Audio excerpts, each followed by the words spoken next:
bannange Diana Nabatanzi azzemu okuba nti abikola alumiza Lwasa yekutte ku bisubi agamba nti nafiirwa omukyala embooko. Diana Nabatanzi agamba nti buli lulamu bw'otuukako obw'enjawulo buli levu gy'otuukako ey'enjawulo yeetaaga obulamu obupya era abo bonna abakwesipattako n'abakwerijirako balina kuba nti bava mu bulamu bwo kuba tebabusobola. Tebasobola bumaintaininga, tebasobola kubeezaawo, tebasobola na kukusemberera na muki byokola. Diana Nabatanzi apoera ku mazzi sente alya yeyongedde okunyiira. Lwasa omutima gw'omukuba ayagala kusulawo Angel kukomawo ate wa Diana asooka amwegerera amugambe nti bambi nasobya singa naguma nenkuwa buli kimu kyoyagala maama tekyali badde ng'oba oliawo nsobola okuba nti mpalapala walungi ye bulala olinga omuwala akola mu nnyonyi. Tukwaniriza nateera ku mukutu gwaffe omuganzi ogumanyikiddwa nga Uganda mu Kamoli amanya n'eddoboozi bampita Ntambi Jimso Rich Boy yawo Maxud Junior yawo. Munzikirize mpola nsobole okuba nti ntambula n'ebigere paka ku BBS Telefina awo nno male nveewo nkwate ku lw'e Masaka mbalabire Lwasa then nkomewo nga kotuuseeko. Wetwogerera mukyala mukulu amanyikiddwa nga Diana Nabatanzi ayaka luno era nga yataddeyo ebifaananyi ng'ali ku nnyanja, yataddeyo ebifaananyi bamulabyeko ku nnyanja nga alya ssente ali ku klasi n'abantu abalina klasi. Ajjukira ennaku zino mukyala mukulu amanyikiddwa nga Diana Nabatanzi apepeya ne Stilu Parelia nkiddamu. Ennaku zino Diana Nabatanzi abadde apepeya n'omugagga mu Uganda amanyikiddwa nga Stilu Parelia ng'omugagga ono talina nsimbi, tazoogerera, tazoolesa, tazikasuka wabula zimuyitaba naziyitaba era nga zimulabika. Omugagga w'e Masaka nga mukwasi wa Nsenene yagenda mu maaso n'okuva mu bulamu bwa Diana Nabatanzi ng'agamba nti omukyala ono omukyala ono talina tamuwa kitiibwa nti ali disrespectful, talina kyamugattako era nga amulabira ddala nga omukyala atalina mulamwa.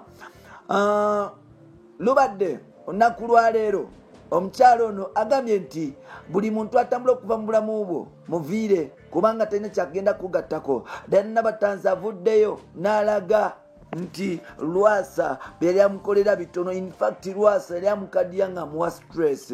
Agenze mu maaso n'okuba nti yayambala engoye ez'ettabu, yabadde mu kimu, yabadde mu ngoye ez'ettabu white wansi wali eri oba ne black waggulu nga yenna atemagana alinga omuwala akola mu nnyonyi nga yenna yakanga monyenye, yenna alinga nnyonyi nyange, yenna atukula. Oyinza okulowooza muwala be bano ababeera mu America ngamba abawala badokita saabanaazi abakadde wabula bannansi abafunira ddala ssente empitirivu.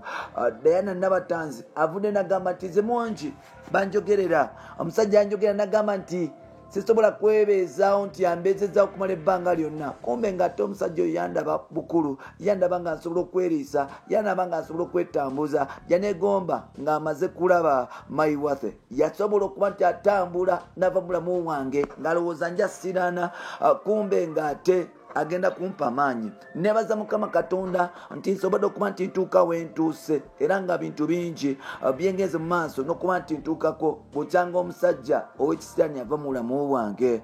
Sejjusa kuba nti Lwasa yagenda kubanga oba oliawo yali yankutte ebigere nga tasobola kuba nti nga sisobola kuba nti neeta era ng'omusajja oyo simanyi eddogolo era ntaddemu kubanga bukyanga agenda ebyange byonna bitambula bulungi. Mukyala wattu nsobola okutambula nengendako e Dubai, nsobola okutambula nengenda e Bulaaya nembeereyo mu holiday nentuula eyo, nsobola okutambula nengendako ku lubalama lw'ennyanja nendya ku bulamu nefuna poozi nendabika obulungi. Naye ate ono omusajja yali yafuukira ekiteega ng'ali mu bulamu bwange tabuvaamu ng'agenda mu maaso n'okuba nti akwata ebigere okunsiranya simanyi kye yaliteekanga namukko.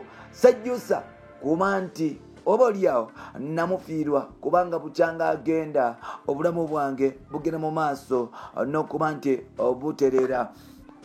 obulamu bwange bugenda mu maaso n'okuba nti bweyagala. Kino kikulaga nti oba oliawo omukyala ono yali yakoowa dda, nga yakoowa ebintu ebimukooya, nga yakoowa stress, yakoowa ebintu ebitamuwa mirembe, nga yakoowa ebintu ebyo ebitalina mulamwa.